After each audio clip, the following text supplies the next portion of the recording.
Alrighty. What's up, everybody? Move my mic out of the way. My name's Chance, and tonight we're going to be talking about some Theros Beyond Death. Talking about some of the cards. It won't be a very long stream. I'm mostly going to be going over the Mythics that have been released, as a lot of the uncommons and commons will be explored rather quickly, but these Mythics and the rares, those will be a bit harder to judge, and so yeah. I'm still a bit under the weather, which is why I sound still crappy, and no blue light behind us tonight, but yeah, figure we could still have fun with this. So, Calyx, Destiny's Hand, 4 mana. Look at the top 4 cards of your library. You may reveal an enchantment card from among them, and put that card into your hand, put the rest on the bottom of your library in a random order. Okay, so kind of like a Vivian, right? Like an old school Vivian, except instead of enchantments, it is, or instead of creatures, it's enchantments, which, maybe. I don't know. It's weird that it's in green-white instead of blue-white, honestly. I feel like there's more enchantments there, but, yeah, maybe. Maybe. -3, exile target creature or enchantment you don't control until target enchantment you do control leaves the battlefield. Well, that's a little finicky, but I mean, it sounds good, right? It can hit the gods, which is good.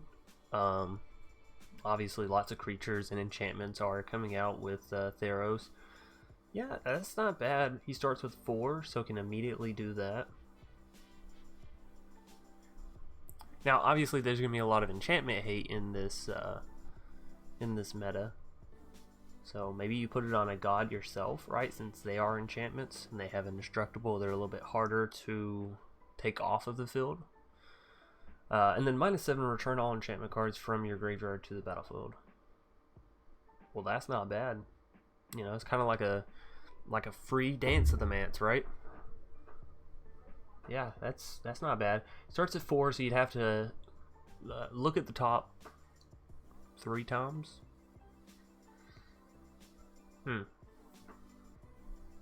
Yeah, I mean, it's okay.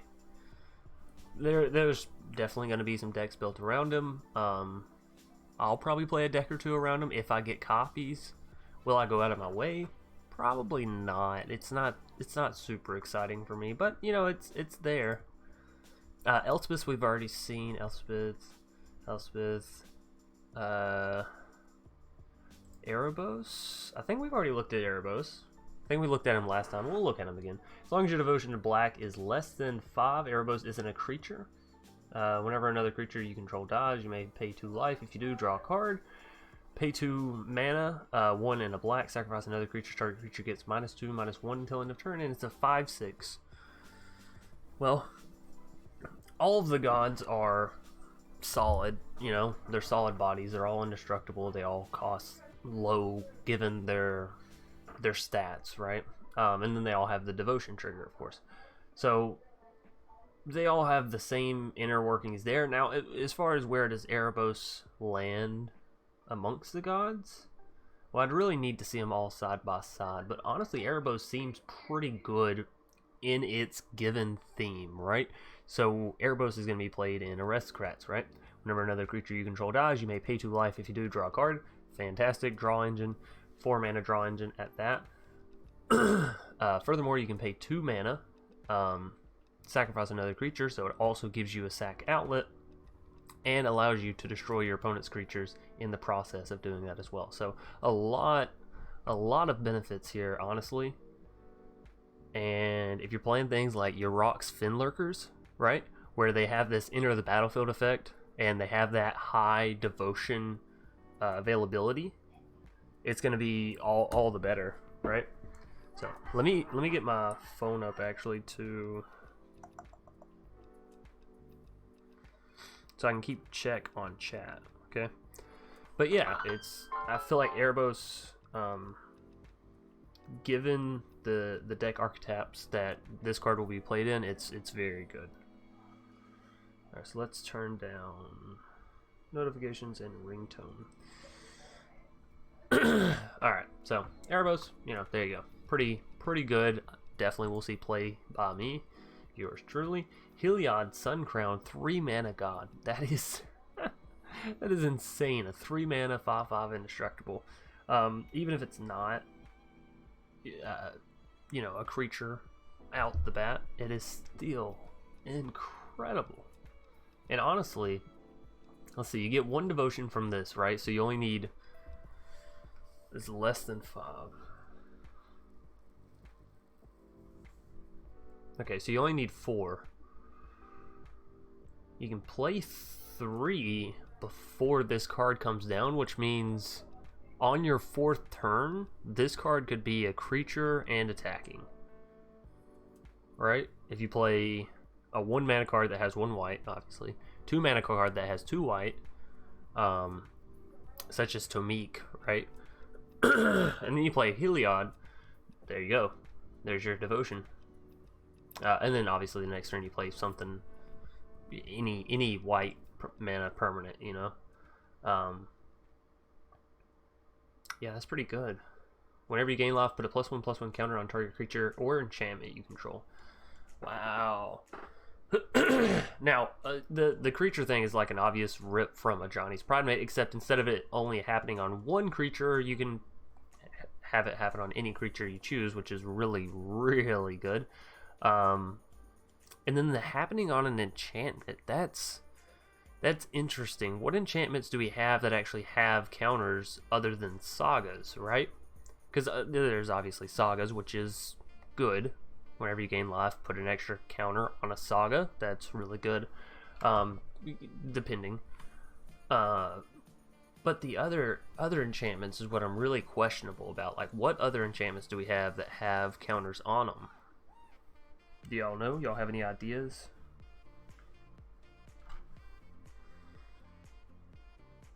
Was considered in some kind of artifact enchantment deck. All that glitters and Saheeli. That sounds interesting. So Jeskai enchantment / artifact deck. Some infinite 2-card combo with this, but I forget what. I don't think you're talking about this card. +1 counter is for gods, I think. Oh, I mean, oh, does it just give like +1/+1 like stats counters? Or does it give like the appropriate counters, right? That's a good question. So yeah, does it? Because if it gives you your, obviously you would never put a counter on a Revenge of Ravens, but say you targeted Revenge of Ravens, does it give it a +1/+1 counter as if it were to ever become a creature, it would have a +1/+1 counter? Because that's not nearly as good. I don't know. I guess we'll have to see when it comes out. Anyways, then furthermore, you can pay 2 mana, and another target creature gains lifelink until end of turn. So if the rest of this wasn't enough, if it wasn't cost efficient enough and easy enough to turn into a creature and had a big enough ability, it can also give your creature's lifelink to proc itself. So actually insane. Mono white weenie is going to be very, very strong. I'll go ahead and put my money on it. Mono white weenie will be incredibly good. Heliod is, I mean, and obviously there's going to be enchantment hate and there's going to be all kinds of stuff to remove them, but they're still going to be good. The speed at which they can amass that damage is going to be insane. Agoura Best, the Sea God, 7 mana. Now I've already seen this one and I gotta say I really like it. We're going to grow to really hate it, but for right now I really like it. Created an 8/8 blue Kraken creature token with hexproof. Step 1. Now remember, this is a 7 mana saga, okay? So if it gets countered, you're out 7 fucking mana. If it gets immediately destroyed, well, you still get an 8/8, right? So it's not terrible. But again, if it gets countered, that's terrible. So be careful when playing it. But nonetheless, step 1, create an 8/8 blue Kraken creature token with hexproof. So it's big. It has hexproof. It's not going to be getting removed anytime soon. unless they board wipe, and you know you're playing something with salmon mana, so the odds that they have enough mana to board wipe, it's there, but it all depends on whether or not they're even playing a deck that has it. Step 2. Tap all non-land permanents target opponent controls. They don't untap during their controller's next untap step. So this is like a supercharged sleep, okay? So instead of just tapping creatures, it's going to tap planeswalkers, artifacts, enchantments, everything. Except for lands, obviously. And then they don't untap, so it's fantastic. And then step 3 is like an agent of treachery, right? Gain control of target permanent and opponent controls, except furthermore, it untaps. So, you know, step 3, this procs at the beginning of your turn. You grab something that's been tapped, you untap it, whatever it is, and now you can use it. So again, Kiora, best the Sea God. This is a lovely card. I will certainly be playing it. It's definitely going to get annoying. You know, people playing this is definitely going to get annoying. Okay, Tomba. I see. Alright, so yeah, Kiora Best of Seaguard, really good. And yeah, Helion, not as good as what I had originally anticipated, but yeah, still pretty good. Klothys, God of Destiny. 3 mana, indestructible 4/5, so again, really cheap. It's green and red. As long as your devotion to red and green is less than 7. Red and green is less than 7.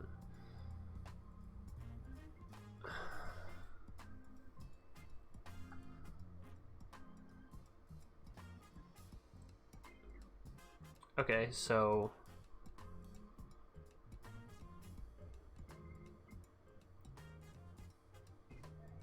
it's the combo, yeah? So you just have to get to 7 between the two. So like 3 green, 4 red. Am I correct in that?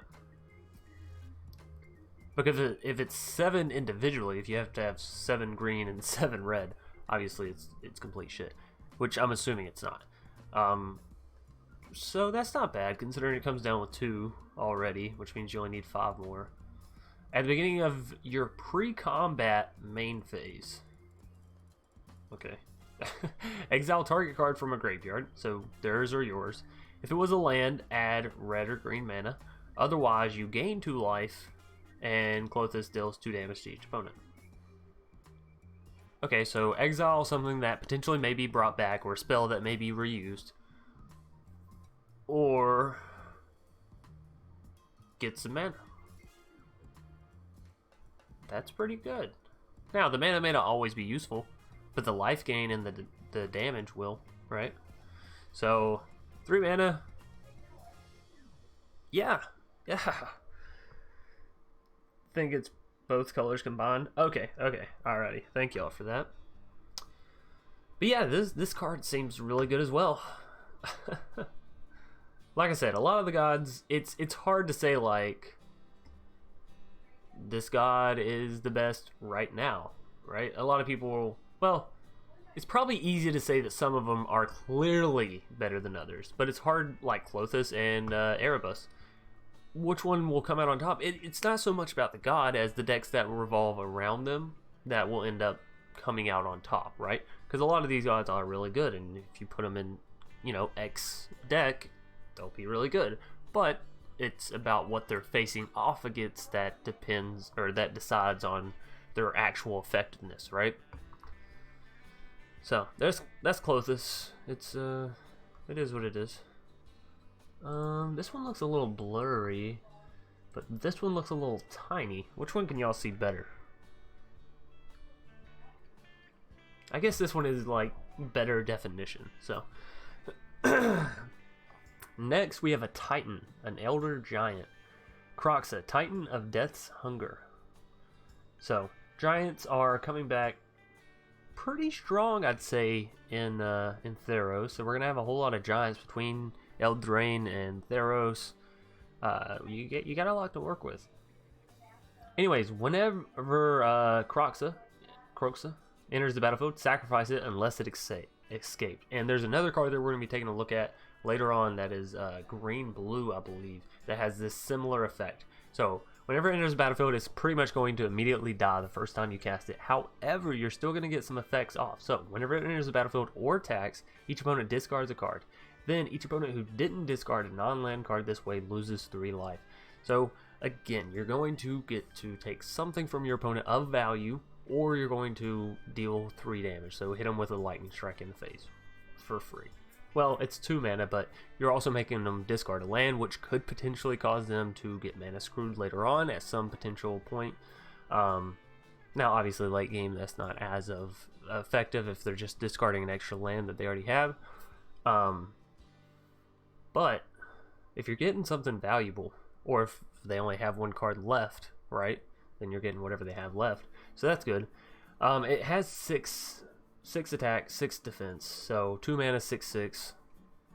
It seems really strong, but obviously it's going to sacrifice itself once it enters the battlefield, unless you have something such as Hushbringer, which you could, but then you're losing the other effect of it, right? Of the enter the battlefield, each opponent discards a card, which it still procs when it attacks, so it may it may equal out to be worth it, because again it's 2 mana for 6/6, which is huge.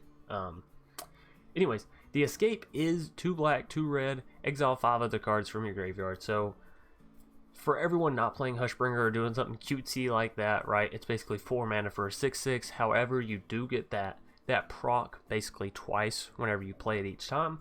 And then furthermore from each time you attack thereafter. So really strong for 2 mana. Message retracted. I'm going to assume you retracted that message because I didn't do anything with it. So anyways, Crocs gonna be pretty good. Titan of Death's Hunger, Rakdos. Just another way to burn them, right? Another way to burn them, another way to make them discard. Card art looks awesome. I gotta say, I love the card art for this set. I said that about Eldraine, I'm saying it about this set. Absolutely love them. Nylea, right? Nylea? Keenod, 4 mana, legendary enchantment god, indestructible, 5/6, as long as your devotion to green is less than 5. Wow. I say 5 because you would think with green it would be higher. Because green you have things like Yorvo, right? That's 3. Naya's 1. That's 4 immediately. Obviously, well, hopefully you would have some sort of ramp somewhere in there, whether it be a Boreal Grazer or a Paradise Druid or a Leafkin, right? Something. But that's going to be that 1 extra mana, and so whenever you play this, it's immediately going to be a creature, which is crazy. Absolutely crazy. Or it has the potential, I'm sorry, to immediately be a creature. So that's pretty nice. 4 mana for 5/6 with indestructible that comes down as a creature. That's incredible. And then furthermore, creature spells you cast cost 1 less to cast, which is always an amazing ability. Say you couple this with the Raptor that came out. I don't remember if it was Eldraine or right before Eldraine, but the Dino that makes all your cards cost less. Now it does deal damage to your cards when they enter the battlefield. However, I think it makes them cost like 2 less. So, that plus this. If it's only 1, scratch that. But 2 or 3 less mana on a card that's on a creature, that's insane. That's absolutely insane. Furthermore, it has the ability of paying 3 mana, reveal the top card of your library. If it's a creature, put it into your hand. Otherwise, you may put it into the library or into the graveyard. You don't have to, which is really incredible, right? So you can mill it if you want to, if it's not exactly what you want, or you can keep it if it's not worth throwing away. So incredible ability. Incredible card. It'll probably see play a crap ton early for sure, right? Like an absolute crazy amount of play early. I'm absolutely 1000% sure on that because it's easy, right?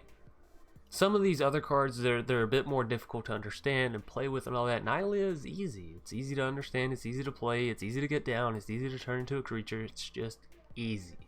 Now, does that mean it's good? Not necessarily. It is good Okay, but it doesn't mean it's the best god, and that's essentially what everyone's looking for and looking for the answer to, right? Is which god is the best god, and which god do I want to play, and yada yada yada. Or how will I play this god in my decks. So, Nylea, fairly straightforward, fairly good. This next card, oh man, I am very, very excited for it. One thing about the Titans is that any flicker effect can kill them. Those are rare in MTG Arena, I think. Flicker effect. I'm not quite sure of flicker effects. Where all the is it stuff, beats me, Aiden. Not quite sure. I'm just going down the list here. I'm just going down the list of mythic rares in order, so not entirely sure. Nyxbloom Ancient, 7 mana, enchantment creature elemental. So this card procs a lot of things, and it's an enchantment, so it procs everything that has enchantments. It's a creature, so it procs everything that has to do with a creature, and it's an elemental, so it procs everything that has to do with an elemental, which is Risen Reef and all that other good stuff. So all in all, and again, it is only a 5/5 for trample, but you're not looking for the stats on this card. Sorry, my phone keeps going off. It's fucking emails. If you tap a permanent for mana, it produces 3 times as much that mana instead. That's crazy. You have a Nissa down, you put a Nyxbloom down, you're tapping something for 6 mana. You're tapping 1 forest for 6 mana. And there's a card also in this set that says that all your lands are all basic land types, which makes all of your lands forest, islands and all that. But the key thing is forest. So you can turn your swamps into forest, and whenever you tap those, you're still going to get the black mana. You're also going to get the green mana, and it's going to be multiplied by 6. So you're going to get 3 of each, I think. I don't know exactly how that works, okay? So cut me a break there. But that's incredible, right? That's absolutely insane. So yeah, Nyxbloom Ancient, we're playing this for sure. An effect that exiles a card, then returns it to the battlefield is called a flicker effect. That makes sense, because once it re-enters, okay. Alright, yeah. So actually using something like Teferi's Time Twist on one of those, bad idea. Don't Teferi's Time Twist your own Titan, right? Anyways, Nyxbloom Ancient, super excited for that. Yeah, can't wait to play it for sure. Ox of Agonis, Agonis, I think. 5 mana 4/2. So off the bat, doesn't seem incredible, but I will say this: people found a way to make Arclight Phoenix insanely good and insanely powerful with its burst. I'm not saying that this is an Arclight Phoenix. I'm not saying that it has that potential, but upon further examination, it's better than what the initial stats and payment sort of offers you, right? So when Ox of Agonies enters the battlefield, discard your hand, then draw 3 cards. Now you have to imagine where this card is going to be played, right? So I'm personally imagining it in one of 2 places: mono red, standard mono red, like kill you quick, right? Mono red Agoura, or mono red discard. So either way, you have pros there, right? So if it's mono red aggro, 5 mana, you're generally not going to have a very full hand come that 5 mana, right? You're just not. You really shouldn't be getting to 5 mana with mono red, but it happens. I'm kidding. The mono reds that don't use Cavalcade, in all seriousness, 5 mana, that's your top end, So your hand's not going to be very big, so you're essentially just drawing 3 cards. You're playing this, you're getting a 4/2 down, you're drawing 3 cards, that's pretty good, 5 mana, get a 4/2, and draw 3 cards. Okay, I'll retract that. It's okay. However, it can escape for 2 red mana, which is crazy, because it also escapes with the +1/+1 counter on it, which makes it a 5/3, and you get that discard, draw 3. So if you can figure out how to send this to your graveyard and escape it fairly efficiently, you have a 5/3 coming to the battlefield, and you're drawing 3 cards, which is for 2 mana, mind you, for two fucking mana. Okay.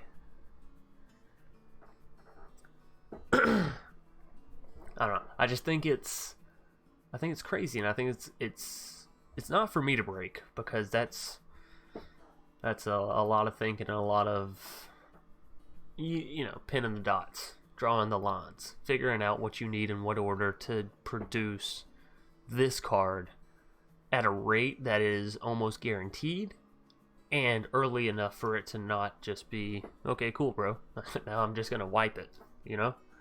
So potential, I think so. Now here's the thing with potential, though. It can always fall flat. So if nobody finds that deck, if nobody finds that route, or if maybe it just doesn't exist in standard, then obviously the card won't get played. But I'm fairly confident with the intelligent minds out there that play Magic, this card it'll find its hole or its crack to dominate in, right? Polu Cronus Unchained. I think I'm saying that completely wrong, but it is a zombie Hydra, which is... I enjoy it, okay? I enjoy zombies, I enjoy Hydras. Wizards, you took my 2 things and you smashed it together. Anyways, whenever it enters the battlefield... Oh, I'm sorry. Enters the battlefield with 6 +1/+1 counters on it. It escapes with 12 +1/+1 counters on it instead. Now, you can escape this for 6 mana, so 6 mana for a 12/12. Which is, again, crazy. And they're all counters, so if you use something such as... Biogenic Upgrade, right? You can double those, and then it's a 24/24. And you don't even have to, well, technically you would have to add 1 counter, which makes it a 13/13, and then makes it a 26/26, which is crazy, obviously, but that is a lot of mana that you're going to have to produce, right?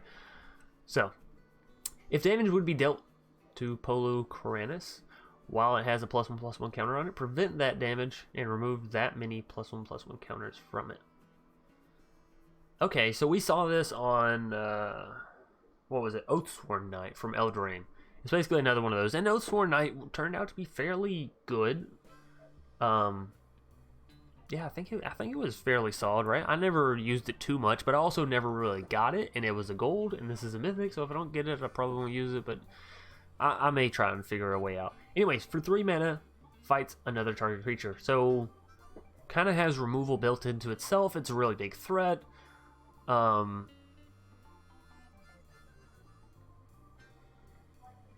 It does go lower as it kills, you know, it doesn't stay at its size, which is the downside to it, but it is only 4 mana, so yeah, it's okay.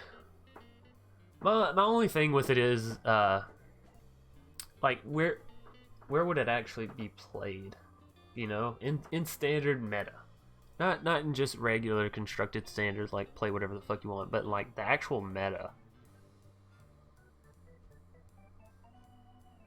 I don't know. I like it. I really do like it. Anyways, we will move on. Phorus, right? Phorus. Maybe that's what it is. Bronze Blooded, 5 mana legendary enchantment creature, god. Indestructible 7/6, which is so far the biggest god we've seen. So pretty big boy for 5 mana, and it also has indestructible, obviously. As long as your devotion to red is less than 5. Well, that's doable by the time this card comes down. Right, that's very doable. Especially since it costs 5 mana. Right? Anyways, other creatures you control have haste. So, solid static effect. And then you can also pay 3 mana. You may put a red creature card or an artifact creature card. And note that it just says an artifact creature card. So it doesn't matter on the color there. So that's pretty good. Anyways, from your hand onto the battlefield, sacrifice it at the beginning of the next end step. Now, the interesting thing is, since you have that static effect of other creatures you control have haste, whenever you pay the 3 mana to put down this creature card or artifact card, it automatically has haste. So, obviously, you're going to be looking at things like Draxus Death. You're going to be looking at things such as the big flying tower of doom that summons angels. Y'all know what I'm talking about. I can't think of the name right now. It's from Eldraine, or maybe before that. Maybe it was one before Eldraine. The Witches of NHS. What's up, Mac? Oh wait, I'm back. What's up, Arrow? Nice to have y'all both back. And nice to have you out, Matthew. But yeah, this seems really good. And okay, so here's the thing. It's 5 mana. So on the following turn, theoretically, you have 6 mana. You can play this twice. Like, pay the cost twice. Get down 2 really big creatures, right? Because it only costs you 3 mana. And end game. Turn 6. And it's really hard to deal with because it's indestructible. Now, realistically, will this get played? Maybe. Maybe. The thing about it is it says other creatures you control have haste. So this itself doesn't have haste. So if it comes down as a creature and enchantment, it's fairly easy to remove at 5 mana. Also, I do apologize. My girlfriend and her friend are watching a movie. Give me 1 minute.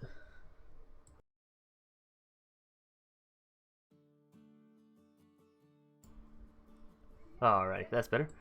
So yeah, it itself doesn't have haste, which is a downfall, but and it's 5 mana, which means it's a little slow for mono red. But again, it would be a top end such as Ox, right? It's just your top end. You probably wouldn't be playing 4 copies of it, honestly.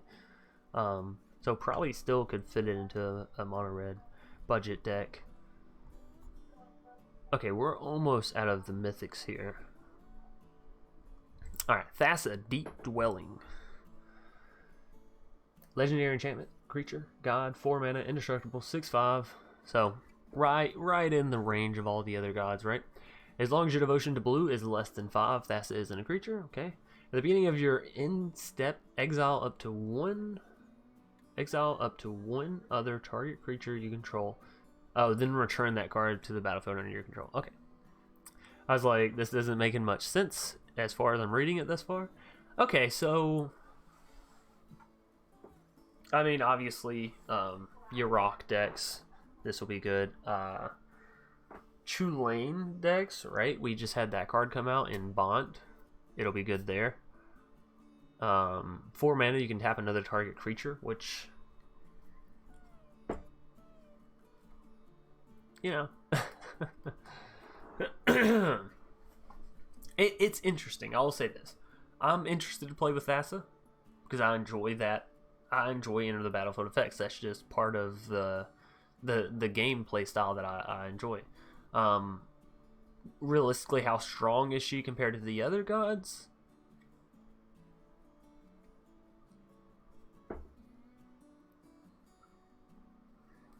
I mean, it's just that her effect is very straightforward, and generally when you have something that is straightforward, now granted that hers is a bit more difficult as it is an exile and then return, although it's all in one swift step, so, and it's at the beginning of your end step. Yeah, it's just people are going to be able to pick out which cards you're going to try for, right? And then they'll just start removing that card before you select it, right? So it's, I want to say it's good, and it is. You know, it's a god. It's 4 mana for 6/5. It has all these incredible stats. It is good, but compared to the other gods, it doesn't seem as good. Fun, yes, fun for sure. But like meta, you know, like actual tournament play. Okay, I shouldn't say it won't see tournament play, because sometimes you see cards in tournaments that you don't think you would have saw simply because it has one effect that plays really well into one style of deck that actually did really well and nobody thought it would. So, anyways, I like it personally. I enjoy it. I wish it the best of luck in Standard, but It is what it is. Now, we're probably only going to get through the Mythics today. We just have one more. And this is because I am feeling super incredibly still under the weather. We've only actually been live for 38 minutes. We might go down and do some rares. I'm just not feeling very well, but I still wanted to do a live stream tonight. I still wanted to get out some. So when they try to remove it, you flicker it. Can you flicker itself? Up to one other target creature you control. So you can't flicker itself. Unless you're talking about using another ability for it, right? Like using I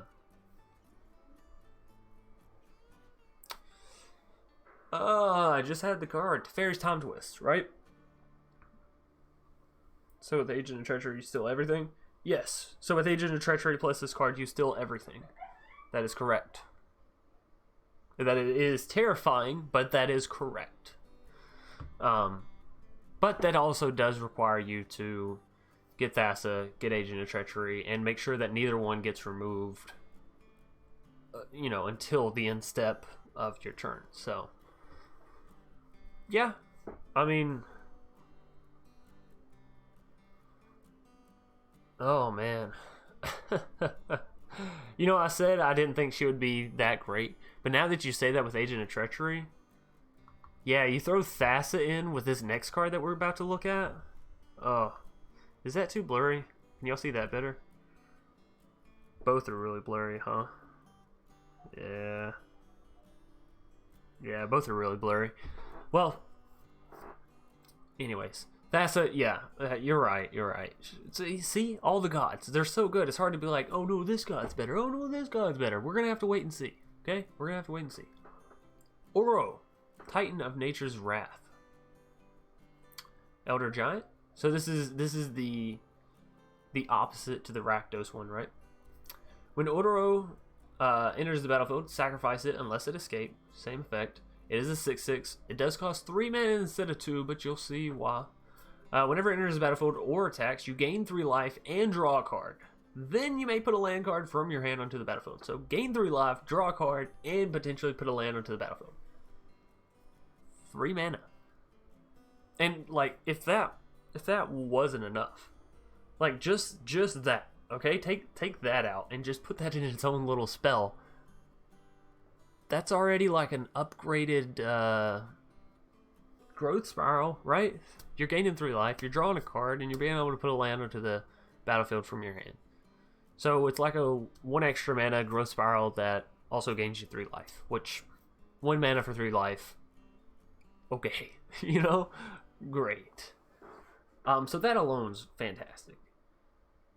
And the fact that it also procs that every time you attack with this card is incredible, because it's a 6/6, so it's not like it's a little 1/1 where you're like, oh, I'm never going to attack. It's not a 2/2, it's not a 3/3, it's a 6/6. It's a solid body, and even if you don't play any cutesy shit to get it back from your graveyard, you're only paying 4 mana, right?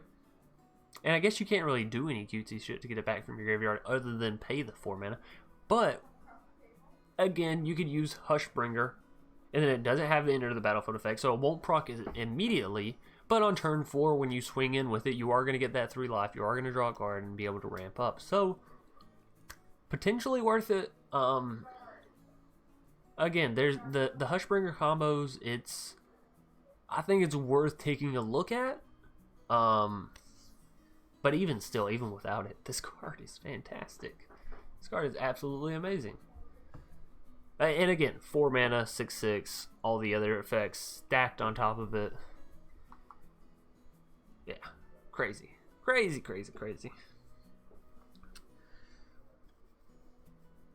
What about Thrix and Kiora in a deck?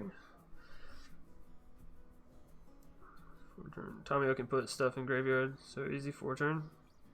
Yep.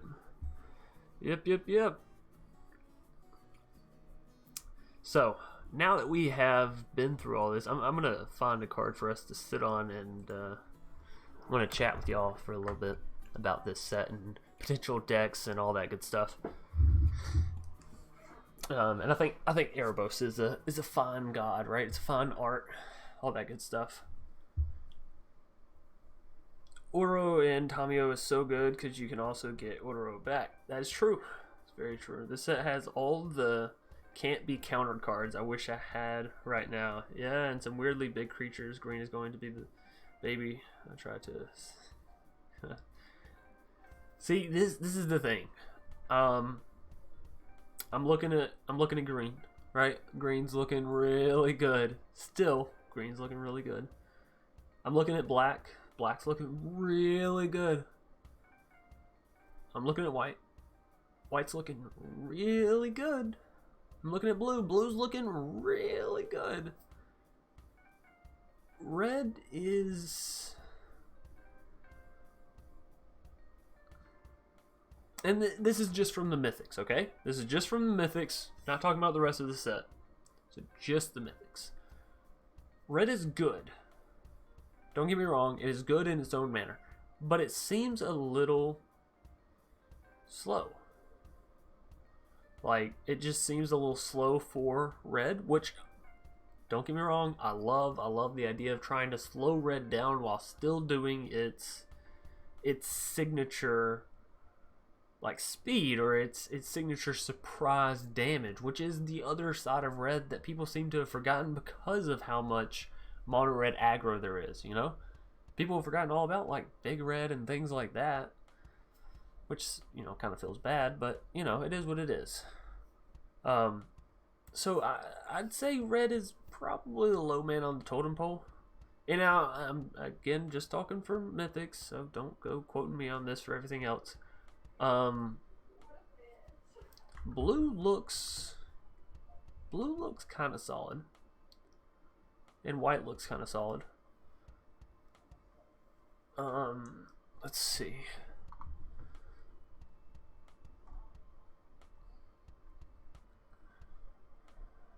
Blue, white. See, red does have Clothius, whatever the hell her name is, its name is. And it has the Titan. But those cards aren't in necessarily just red, right? So Nyxborn is Nyxbloom, I'm sorry. I don't know how realistic this card is because again it's 7 mana, it's only a 5/5. It's gonna be late into the game, and generally producing that much mana that late into the game, it's like you either could have won already without this card, right? Like you didn't need this card to win at that point, or your opponent's winning and this card isn't gonna save you, right? Because tapping mana doesn't just magically solve your fucking problems. So realistically, it's cool. You know, the idea of how much mana you can actually get to with this and Nissa is very, very cool. But effectiveness, again, I don't know. Clothis is Gruul and Titan is Rakdos. Yeah. I might have said that backwards.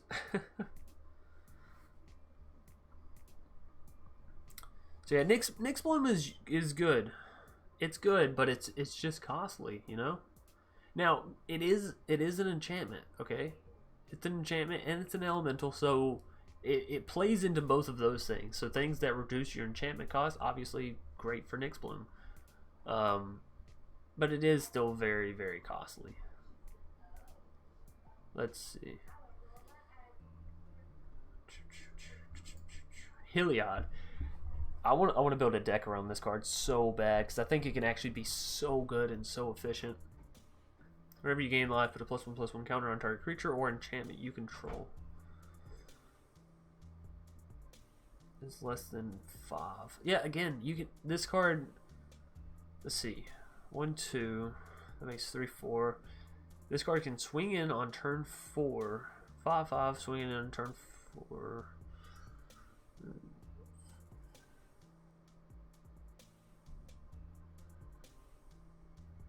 Yeah, you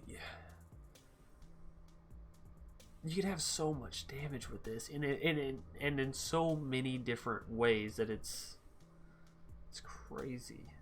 I'm excited to break into the rares, but I know if I started the rares today, I'm not going to be able to finish because I got too much congestion in here. I just can't keep up with all of these. As you can clearly see, there are a ton of rares to go through.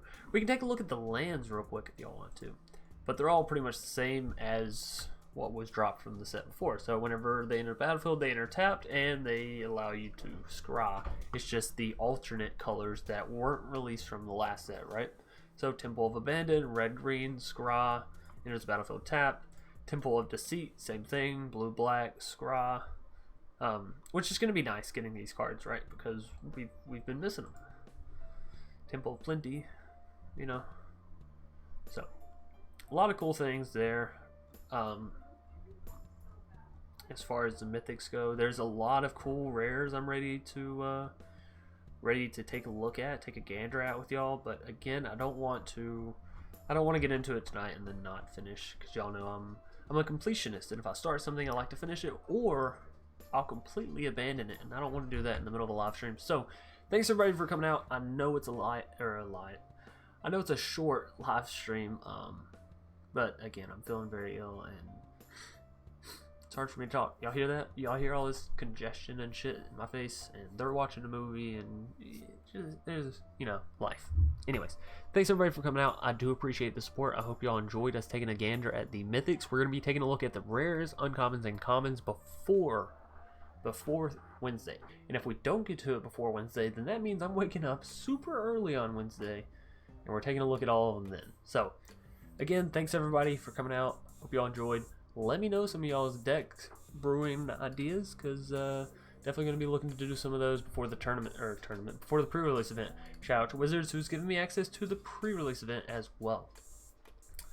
Alright, all that being said and out of the way, later, Julian Curry, hope you've had a nice one. It kind of sucks that Helion's the only late game payoff White has for that strat. Not really, because you have a Johnny, right? Which can board wipe your opponent, and that Iliad can gain you life, can gain you insane life in the archetype that it plays, and then that a Johnny wipes everything that your opponent has, both artifacts and creatures. So it's not the worst. It's not the worst. Anyways, I'm getting out of here. Peace. Everybody have a great night, have a great morning, have a great afternoon, whatever it is, wherever you may be. As always, I'll see y'all later.